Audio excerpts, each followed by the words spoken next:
lot of the things, a lot of the rewards that you guys reap today, being a part of this middle school, you're looking at the man right there that made it all possible. Okay? Things like just focusing a lot of our time and our effort on having a good school climate, how we treat kids, having a one team, one heartbeat attitude, and everybody every day trying to work together, follow the 10-point value system. And none of us are perfect. We all make mistakes. We get that. But I'm looking out here at this 6th grade class, and you kids have another 2.5 years in middle school. And it doesn't matter what I say or what he says today or any of your teachers tell you. Hopefully you'll grasp that stuff and you'll hold on to that stuff and live it and breathe it, not only at school, but in your lives outside of school too. And he's going to talk a lot about that, about making good choices. So you guys, whether you realize it or not, you're going to be here, like I said, about another 2.5 years. And if you guys can be great leaders day in and day out for this building, we'll continue to be successful. And he's going to talk a ton about success and decision making and choices. So with that being said, I'd like everybody to give a round of applause for Mr. Suriano.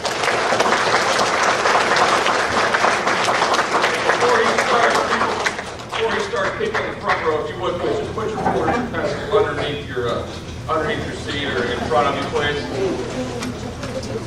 And I better get out of the way because I feel like I might get hit with something. All right, let's see what you got. One team? One team! That's good!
lot of kind words this morning about our relationship, about our school.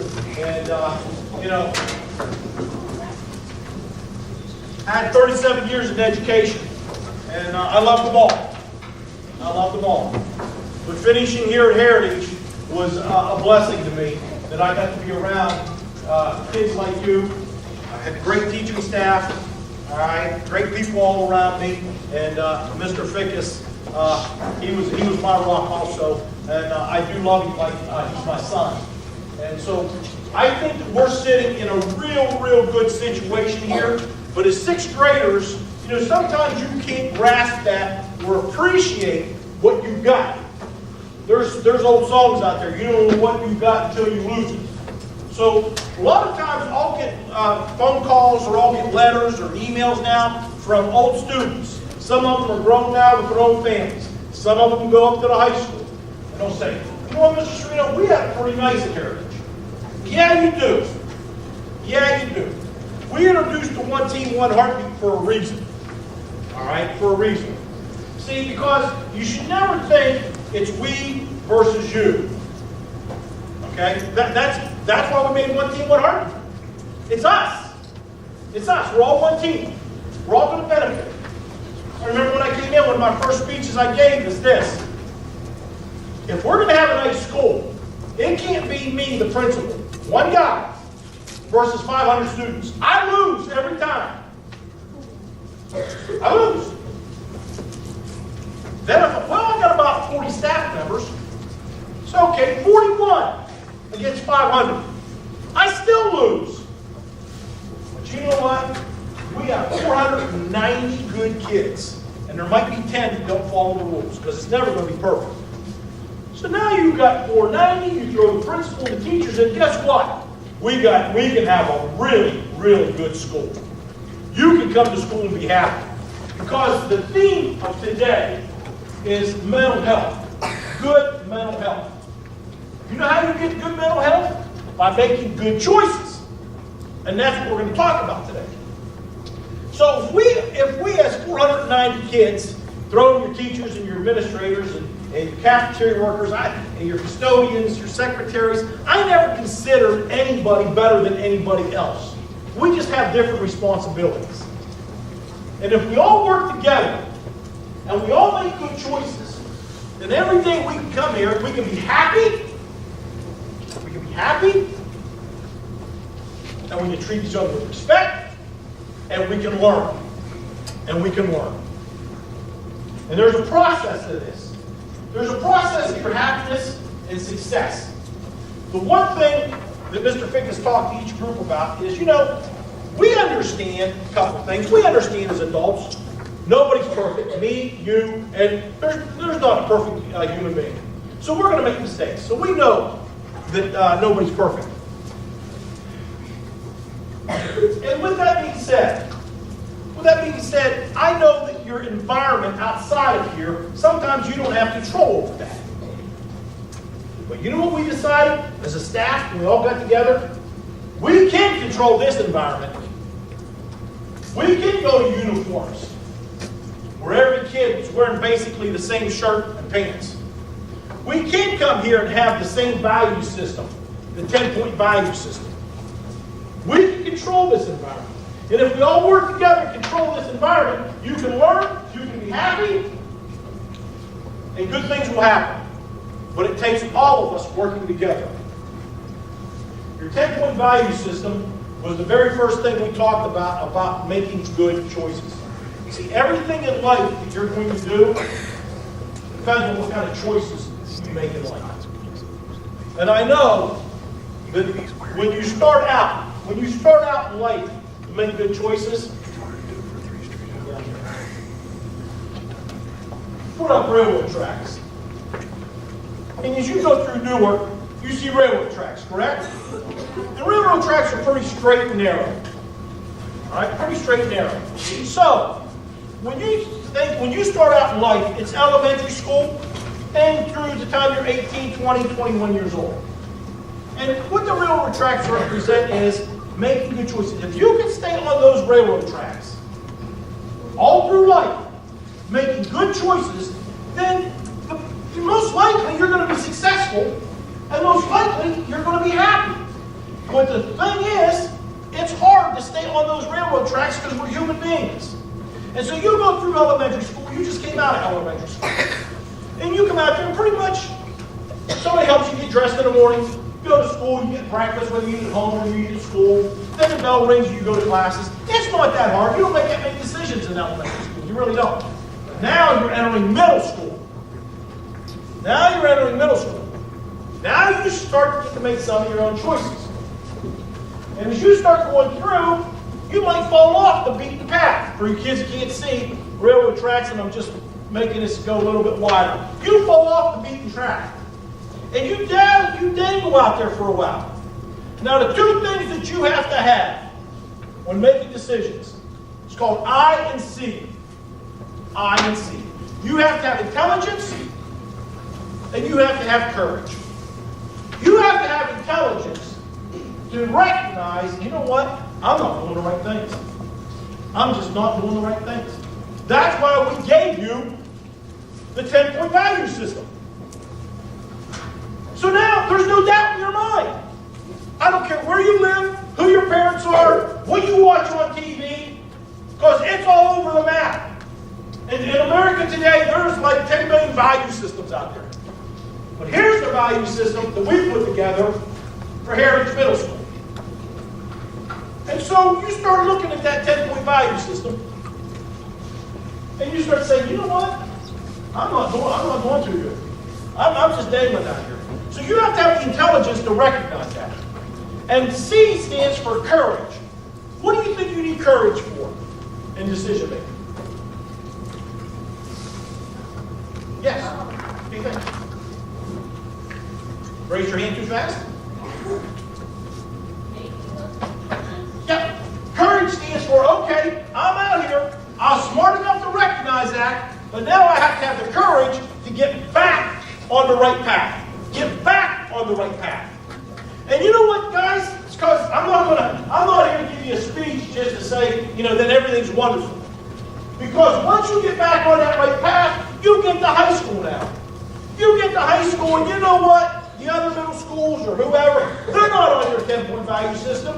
And things get a little fuzzy in high school. So then you fall off again. You fall off the beaten path. You fall off the beaten path. And you're out there, and the decisions became harder for you. See, if I was going to build a house, what's the first thing you put down? What's the first thing you lay when you build a house? Foundation. That's what you're in right now. You are just now starting to build your house, which is your life.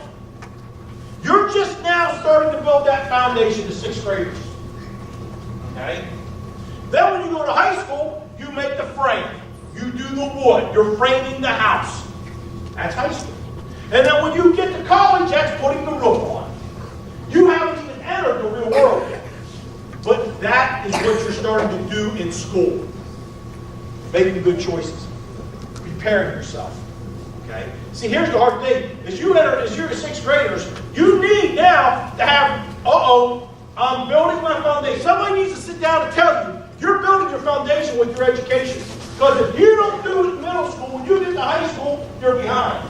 When you walk in your English class, your math classes, your science classes, they're just going to build on to what you should have had in middle school. And the same thing when you go to college. Come back to the main point.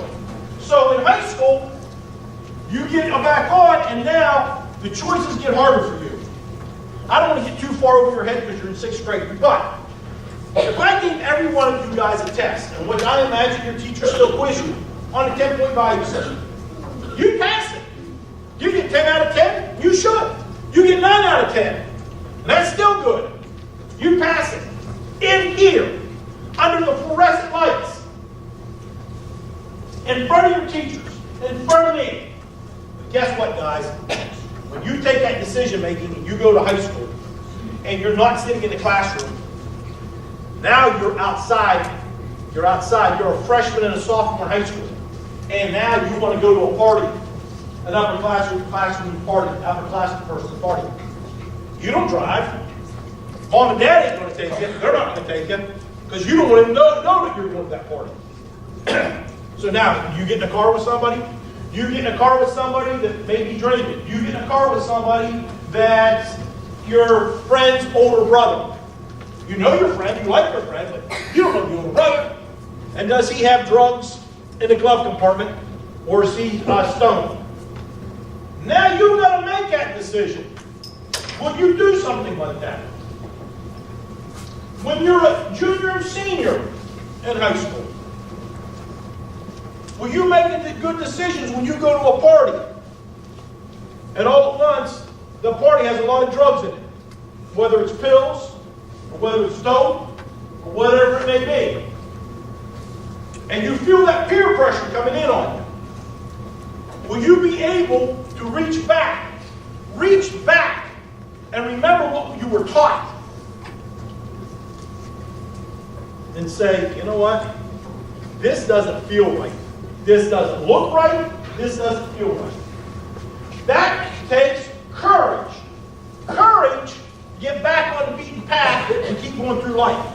And every stage of life, middle school, high school, college, adult, you're going to make mistakes.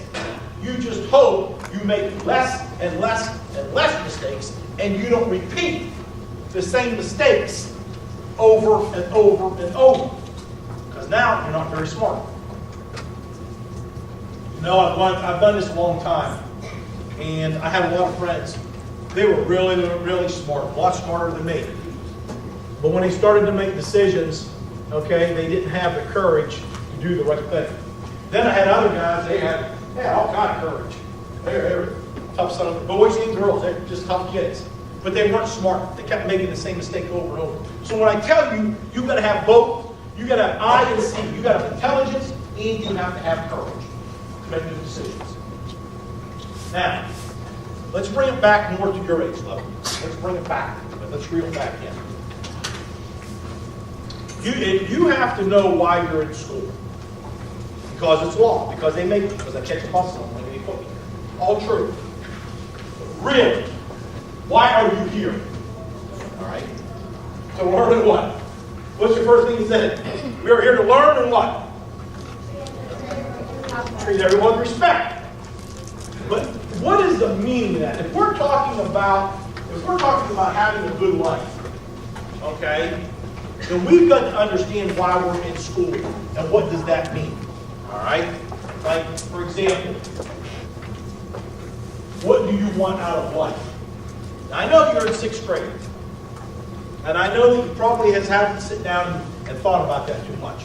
But let me simplify things for you for a second. As you get older, as you grow older, wouldn't you like to be able to go to the mall and buy the shirt that you would like to buy? See, I came from a poor environment. I was poor in my life. So I never had the option of buying what I wanted. I got what was left over or hand-me-downs. But it'd been nice if I could have walked in the mall and said, man, I like that shirt. I like that Nike shirt. No, I like that Under Armour stuff. Okay? Like to have it. Maybe choose your own stuff. Girls, choose your own things. I have 2 daughters. Or, I watched the Super Bowl the other night, and Justin Timberlake was the halftime entertainment. Now, I know that he's older for you guys, but there's certain artists you like. Wouldn't you like to be able to get, when they come to the shot scene down in Columbus, wouldn't you like to be able to go and get a couple concerts as you get older, high school age? Okay? As you get older, you're a senior in high school or you graduate, wouldn't you be able to like to go and get your car? I would get brand new Trans Am. You guys don't even know what that is. Oh, nice. Had the ugliest big bird on the hood, we thought we were cool. Okay? Yeah. The only thing is, I didn't have any money to buy that car. I had to buy a used car. Used car off a used car lot, and I took whatever I could get with 4-ball tires. That's the point to this. Wouldn't you like to be able to go out and get what you want? Or when you get older, do you want to live with your parents forever? Because by the time you hit 18, 19, 20, you're going to say, man, I'd like to be my own person. And I'd like to be able to have my own apartment and furnish my own apartment. Okay. What does it take in order for you to have those things in life? Money. So when you go to have a job or a career, now, there are low paying and high paying. High paying is usually a career. Low paying is usually a job, minimum wage. So if I told all you kids, okay, we just went over that now. See, there's a point to this story I want to get to. Okay, line up. Everybody line up which one you want. Everybody would line up over here in a career with a high-paying job. Who wouldn't line up here? Nobody wants to line up over here. Okay? So you have to ask yourself, how do you get those high-paying jobs? Which comes back to this part right here. What is the world asking of you? Your world, because you're just little kids yet. So let me give you some words of wisdom.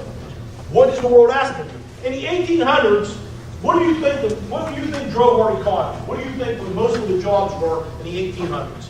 I mean, any wild guess? Yeah. Farming. Farming. Bam, he hit that right away. Farming. So you just knew if you followed that life, you followed your brothers, your sisters, your parents, mostly farming in the 1800s. 1900s roll around, things changed. What happened in the 1900s? Yep, factories, industrial revolution. Steel mills, coal mines, car industry, automotive. That's the world I grew up in. That's the world I grew up in. And then I sat in a seminar like you kids. And I'm sitting out there in the late 1970s. Professor gets up like I'm doing now. And he starts talking about education. Everybody needs education. I've been in school all my life. You know, I didn't really want to hear that. Not only did he say everybody needs education, he said by the year 2000, he said everybody's going to have college education or beyond. It could be a 4-year college. It could be a 2-year college. It could be a dental hygienist. It could be a technical school. It could be a business school. So just get the idea, you're going to have to be certified in something. And the way you get certified is you keep going to school. Well, I didn't like school. So I didn't want to hear that. I didn't like school. I was with all the steel workers and coal miners. Get out of school, get right to the mill, make some good money, and buy that new Trans Am I want. So here I am sitting out there like you kids. Only a little bit older. And he says things like, well, everybody's going to have to do that. And the ones that haven't done that, they're going to have to come back in and go to school again.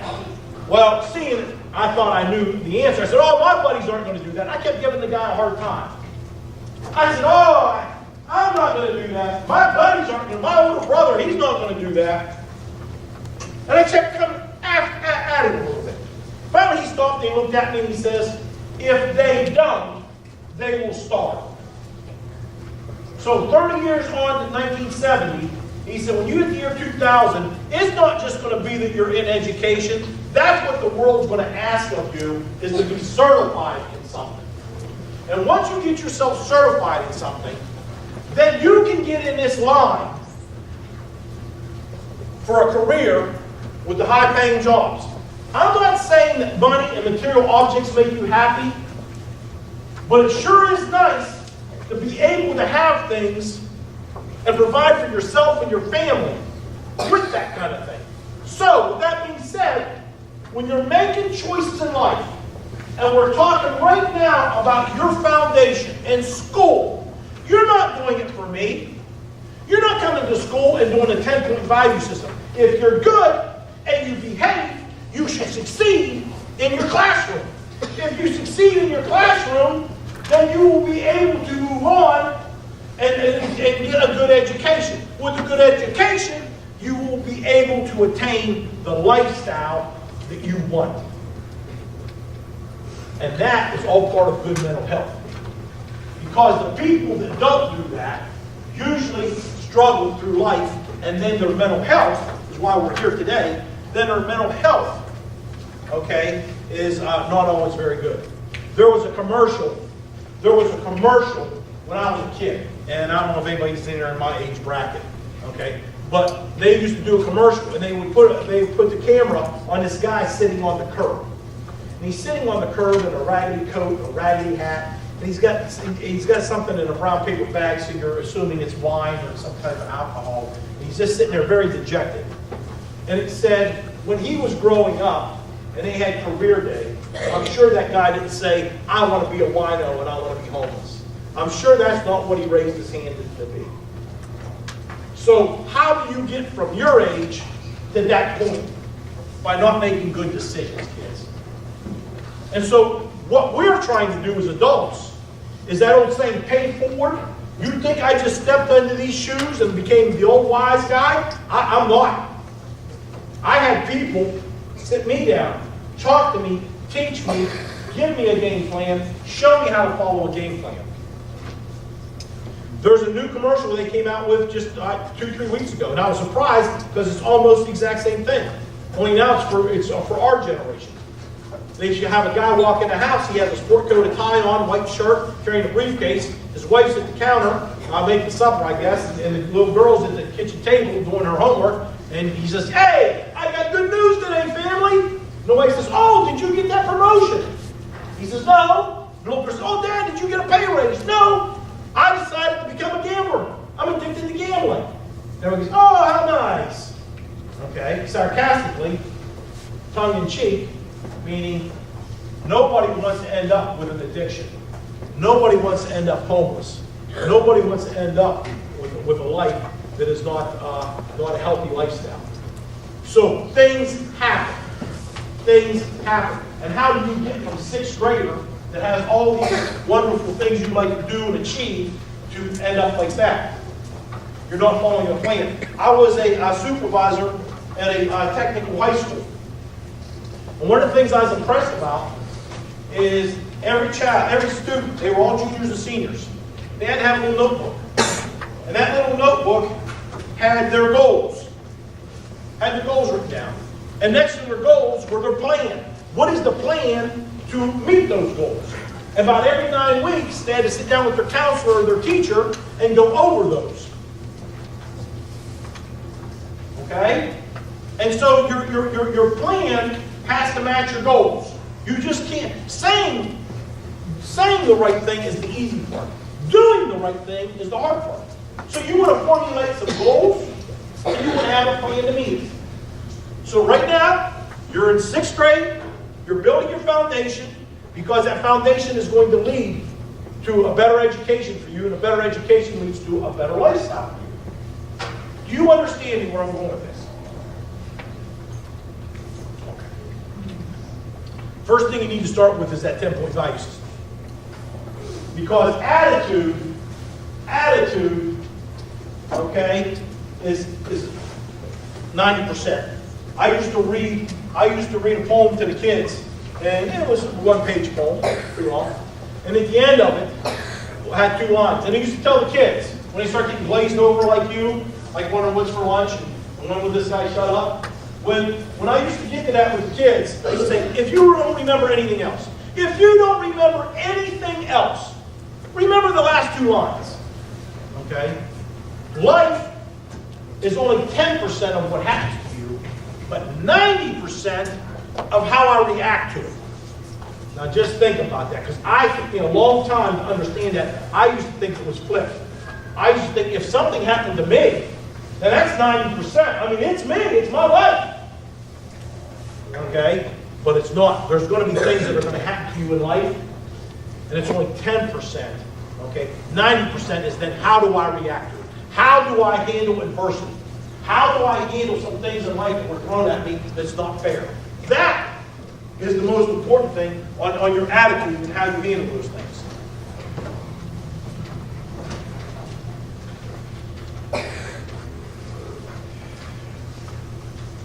Okay. Move on. When you are making decisions,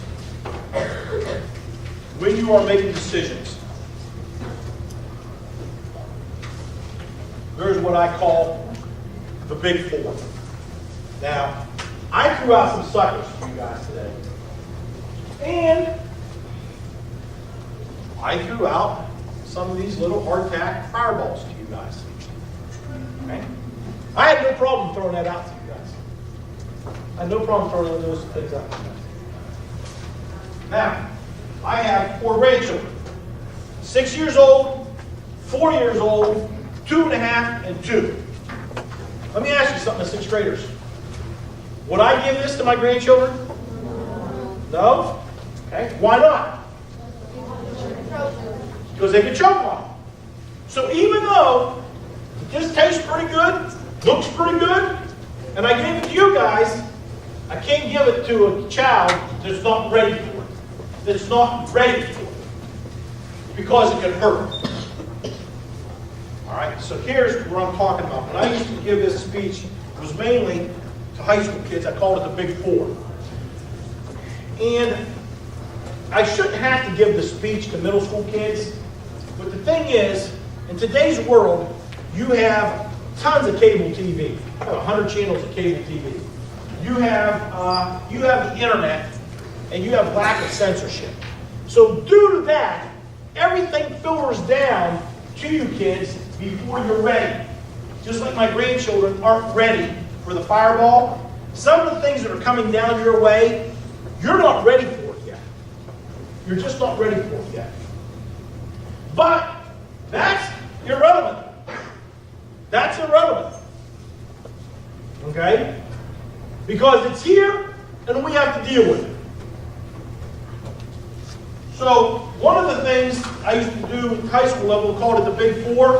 And again, I realize you're in 6th grade, but drugs, alcohol, sex, and violence are 4 things that can change your life in a second. In a second. And you have to be aware of it. So if we go ahead and we learn our 10-foot value system, and if you go through middle school and you're a good student, and you follow your plan they have for you in high school, you would expect that good things will happen to you. And most of the time it will, if you make good decisions. But you're not guaranteed that. You're not guaranteed that life's always going to turn out like you think. There is adversity in your life. And you're going to have to overcome adversity. Mr. Dunham, I think the word Mr. Dunham, okay? Mr. Dunham was one of my go-to people for years, okay? I call him Coach, all right? Thank you, Mr. Dunham. All right, now, with that being said, so as you are going through school, and you figure it out now because we sit down and talk to you, what's life asking of you in the year 2000? Education, certification. What do you got to do? I've got to make the decisions. I've got a 10-point value system, okay? I'm doing all the things they told me to do. Then, my goodness, I should be okay. I should be happy, healthy, and safe. You should be. But as you get older, things change, life's not fair, and you have some adversity in life. And that's why I started off with I and C. That I want you to know, none of us are perfect. None of us. All your teachers in here. I used to tell the kids, I used to wear a shirt and a tie every day and a sport coat. And I used to say, do you think that I grew up with a shirt and tie on? Do you think I had a sport coat on every day? I was like you guys. I put my favorite shirt on, my sweatshirt, my favorite Nike t-shirt, whatever I had. I said, so I'm no different than you guys. So I know that there's nobody perfect in life. So you're going to have to learn how to make good decisions, get back on the right path, and you're going to have to overcome adversity. And the thing that bothers me is when you kids get older, as you start going through it, you're doing all the right things and you're listening to us. Some of you kids out there are actually listening to us. And then you get derailed. You get derailed in life. And most of that, not all of it, but most of it you can trace back to 4 things. Drugs, alcohol, sex, and violence. Okay? And I won't dwell on those things, but you know what, guys? When drugs come, and drugs, the President of the United States talks, I hear it on the news, what do they call an epidemic? What are they calling an epidemic in the United States today? What is it? Do you know? All right, it's drugs. There's a drug epidemic. I mean, we're getting drugs so easy, so fast. A lot of people are using, adults and kids. That will derail you. That will derail all that hard work you made, all those plans that you made, all those goals that you set, all those good decisions you made. I can do it like that. Like that. You can OD on drugs. And that's sad. Same thing with alcohol. There's 9 million beer commercials out there. You know, there's all, you know, I always see the Budweiser stuff and everything. You know, alcohol. You know, so you've got to be careful of drugs and alcohol. You've got to be careful of violence. I watch the news every day. I turn the news on every day. First thing I do is I watch Channel 4, the local news. Then I turn on the Today Show and watch the world news. Okay? And it scares me today for your generation about violence. Okay? People just don't seem to honor life as much as we used to.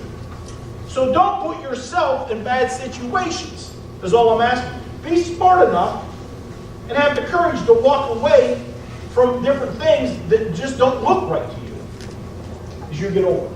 So this is kind of twofold, is that's what I'm trying to tell you. How to make good decisions. What's the world asking of you? How to have a good life and be happy. You have this plan. But also, what's out there that can derail you. So you've got to watch, be very, very careful of who you hang around with, what you do, where you're at. The next part is, I'm just going to skip over that, okay, because you're just not old enough yet. But you'll learn a lot of that stuff in health class. But that can change your life in a heartbeat too, okay? So you want to be careful of those 4 things. Now, with that being said, here's what I used to tell the kids all the time. And I know you can't see over there, so I'm going to explain it to you. First of all, how much time do I have left? Help me out. 15 minutes. All right. I'm going to tell you what I'm drawing over here. I'm making a T. All right, over here I'm putting 50%. Bad. 50%. Good. All right, and I'm going to simplify it. All right? You've got to be careful how you choose your friends. How do you choose your friends? Be careful. Because sooner or later, whether you realize it or not, You will acquire their characteristics. What does that mean? Let's simplify it. What does that mean?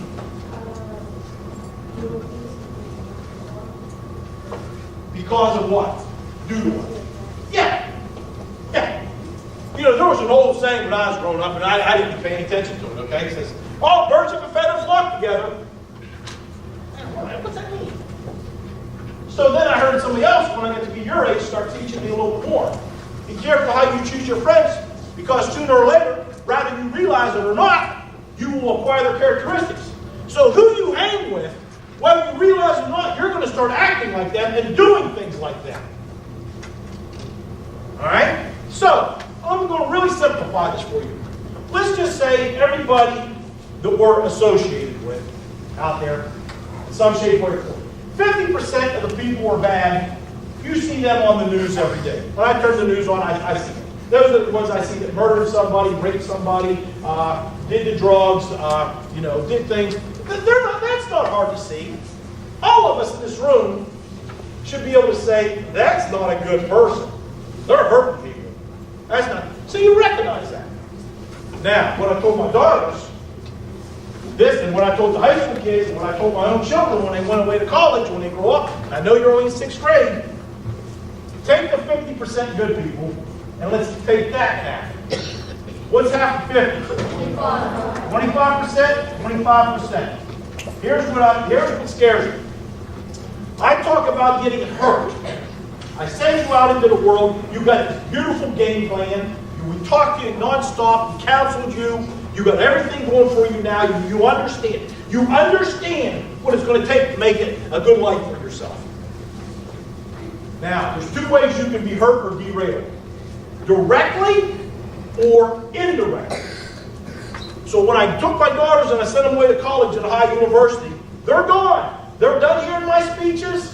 We raised them, my wife and I, the best they could. We put them in all the schools. We told them to be good boys and girls, do all the right things, and they did. But now, when you're gone and out of here, remember, you can get hurt or derailed directly or indirectly. So here's 25% over here under the good one. That's good kids making bad choices. You know what's so hard about that for you kids? They look like you. They talk like you. They listen to your music. They sit next to you in English class. They play sports with you. I remember the first time my father told me, don't hang around those guys. They're bums. They're troublemakers. I looked at my dad like, man, are you old? Oh, you don't have a clue what you're talking about. These are my buddies. I can get out and play basketball with them. And then I go to school with them. Then I walk home with them. What he saw good kids in the neighborhood making bad choices. And that's how you get fooled into getting hurt indirectly. That's when they pull up in the car and say, come on, we're going to a party. And you're saying, nah, I got a 10 o'clock curfew. Come on, we'll be back. They have no intention of coming back. Come on, get in the car. My buddy's driving the car. So not only is it your friend, his brother, but then his friend is going to drive the car back and he's stoned or drunk. Indirectly, good kids making bad choices, and that's how indirectly you get thrown off. So now, that leaves you with 25% of good kids making good choices. And let me tell you what, guys, it can get lonely. It can get lonely. Now, I am generalizing a lot of this. But just think when you're a junior in high school and you've got 75% of the kids making bad decisions, that only leaves you with a handful of your friends, and you don't know on a Friday night and a Saturday night if you want to sit home and watch a Disney Channel again, okay?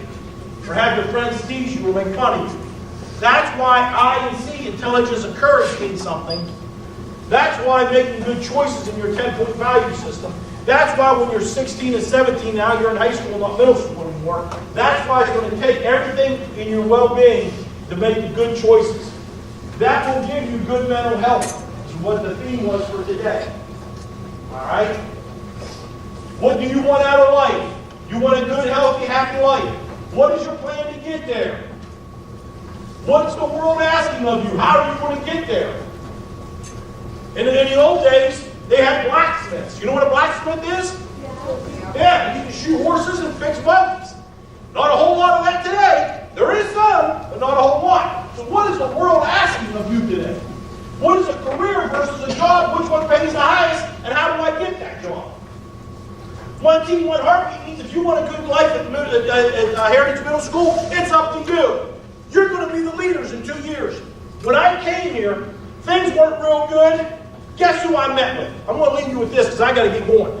Guess who I met with when I decided that we were going to change this school, all for the good kids, to do the right thing so they can be happy, we can play music, have fun, and still learn. Guess who I met with? Yeah. What kids did I meet with? What? Nope. No, but that, you know what? That's the obvious choice. And I'll tell you why I didn't meet with the 8th graders. Because they already knew it all. The 8th graders already knew it all. They already made up their minds. 6th graders. Because the 6th graders were like you kids. Bright-eyed, bushy-tailed, and they were just happy that somebody would sit, talk with them, and they wanted good things for their school. But the 7th graders were scared to go against the 8th graders, and the 8th graders wanted to run the school their way, which was not healthy for anyone. So I knew I wasn't going to get to all the 8th graders. Some of the 7th graders liked what I was preaching, but they were afraid of the 8th graders. They were afraid of their peers when they went to lunch. It was the 6th graders that I said, if you listen to me, if you believe in me, if you give me a chance, we will have more things in this school. We will go and be the #1 middle school, but we got to do it together. So I leave you with this. If you want Heritage Middle School to be one of the best in the district and one of the best in the state, it's up to us. It's up to all of us. So 2 years from now, when you're the leaders, when you become the leaders in 8th grade, it will be up to you. Do you follow the 10-point value system? Do you walk into the cafeteria and pick stuff up? Okay, give me 2 minutes. Don't talk. Focus in on me. I'm going to leave you with something. This is what I'm going to leave you with, so hang on. It's a golden nugget, so hold on to it. If I say I'm never going to see you again, I'm never going to see you again. Here's what I'd leave you. Here's what I would leave you with. Because this is what I left my grandchildren with, knowing I'm not going to probably get to see them grow up. Because I'm a lot older than they are. So here's what I left them with, and here's what I'm leaving you with.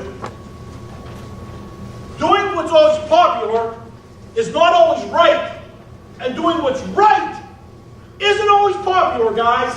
So whatever you see that society doing out there, whatever you see all the famous people doing, they're not always doing the right thing.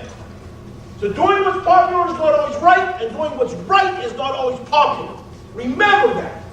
Remember that, go over that. Because you're going to be tested with that. The other thing I left them with, I put it on a crystal platform. Simply says, live strong, live smart. Live strong, live smart. You've got to be able to be smart in order to maneuver through this life. But you've got to be strong when things don't go your way. And can you overcome adversity? Can you overcome different things in your life? Live strong, live smart. Hey guys, that's all I've got. I'll probably never see you again. I love you. And just remember this. One team! One team! Go see Mr. Ford.